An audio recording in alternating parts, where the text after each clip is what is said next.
আসসালামু আলাইকুম এভরিওয়ান। তো সবাই কেমন আছেন? আশা করছি সবাই ভালো আছেন। তো প্রথমেই আমাদের গ্রামের বাড়ি দিয়ে শুট করতেছি।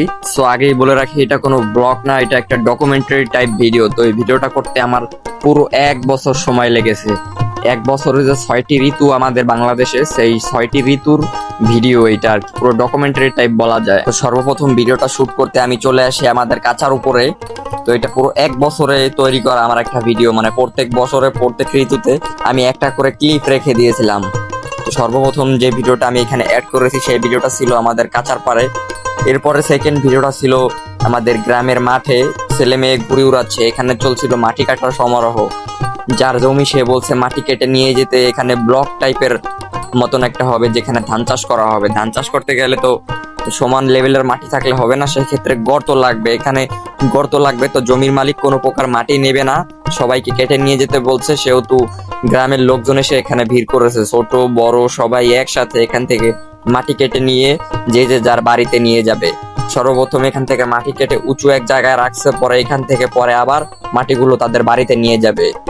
সবাই মাটি কেটে বাড়ির দিক নিয়ে যাচ্ছে, ছোট ছোট ছেলে মেয়ে ঘুরে উড়াচ্ছে মাটির ভিতরে।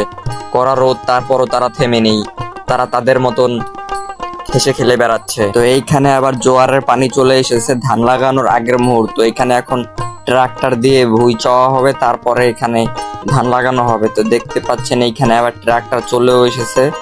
এইখানেই মূলত ধান চাষ করা হবে, এইটাই সেই জমি। এখানে আবার ধান চাষ করার জন্য ধানের বীজ উঠিয়ে সেটাকে ধোয়া হচ্ছে, জমিতে নিয়ে এরপরে লাগানো হবে। এইখানে ধান লাগানো শেষ হয়ে গেছে প্রায়, ধানও ধরেছে। গ্রীষ্মের কড়া রোদ, এখানে ধানের চারাগুলো কিভাবে মাথা উঠিয়ে দাঁড়িয়ে আছে, বাতাসে দোলনা খাচ্ছে।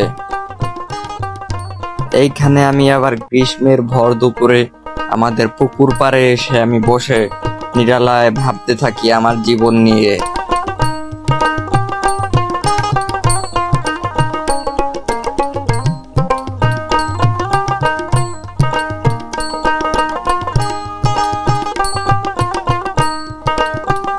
ভাবতে ভাবতে আবার চলে আসলাম সরিষার ক্ষেতে। তো এইখানে এখন শীতের মৌসুম, এখন দেখতে পাচ্ছেন সারি সারি সরিষা চারিদিকে। এইখানে আবার শীতের সময় মূলত ধান লাগানো হয়। আমি আছি ধানের জমিতে। এইখানে ট্রাক্টর দিয়ে চাওয়ার পরে এইখানেই ধানের বীজ রোপণ করা হবে, ছোট চারা রোপণ করা হবে। চারা থেকে আস্তে আস্তে ধান গজাবে। তার পাশ দিয়ে বয়ে চলেছে সারি সারি সরিষা ক্ষেত। দুই সাইড দিয়ে শুধু হলুদ আর হলুদ, এ যেন মনে হয় হলুদের রাজ্যে চলে এসেছি। চারো সাইডে যেদিকে তাকাবেন মাঠের চারোদিকে শুধু হলুদ আর হলুদ, এ যেন দেখলেই পরাণ জুড়িয়ে যাবে, মনে হবে যে আপনি কোনো হলুদের দেশে চলে এসেছেন। এগুলোর মাঝ দিয়ে হাঁটতে হাঁটতে চলে আসি আবার আর এক জায়গায়। যেদিকেই তাকাবেন, দু চোখ যেদিকেই যাবে সেদিকেই শুধু সারি সারি সরিষা ফুল আর সরিষা ফুল। মাঝে মাঝে দেখা যাচ্ছে মৌমাছি, মৌমাছি সরিষা ফুল থেকে মধু সংগ্রহ করছে। এক সাইড দিয়ে অনেক বড় হয়ে গেছে, আর এক সাইড দিয়ে ছোট। যেগুলো ছোট সেগুলো একটু দেরি করে বানানো হয়েছে। এইখান দিয়ে সারি সারি সরিষার পাশ দিয়ে আবার আমি হেঁটে এগুলোর বর্ণনা দিচ্ছিলাম যে এগুলো কত সুন্দর। এখানে আবার সরিষা ফুল দেখতে দেখতে বর্ষার মৌসুম চলে আসলো। এখানে দেখতে পাচ্ছেন আমি আমাদের নিজেদের মাছ ধরার নৌকা নিয়ে শাপলার বিলে চলে বেড়াচ্ছি, কত সুন্দর। চারদিকে শুধু যেদিকেই তাকাবেন সেদিকে পানি আর পানি, মাঠ ভরা পানি। এখানে আবার হাতে আমাদের সেই জাতীয় ফুল শাপলা ফুল। এটা হচ্ছে গ্রামের সেই আঁকাবাঁকা মেঠো পথ। তো আজকের ভিডিওটি এই পর্যন্তই। আপনাদের কেমন লেগেছে জানাবেন অবশ্যই।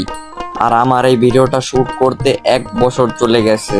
আর লাস্টে যে ক্লিপটা দিয়ে শেষ করলাম ভিডিওটা, এই ফুলের নাম কি? আপনাদের অঞ্চলে এই ফুলের কি নামে আপনারা চেনেন অবশ্যই কমেন্ট করবেন। আর আমার চ্যানেলটিকে সাবস্ক্রাইব করে পাশেই থাকবেন। ধন্যবাদ।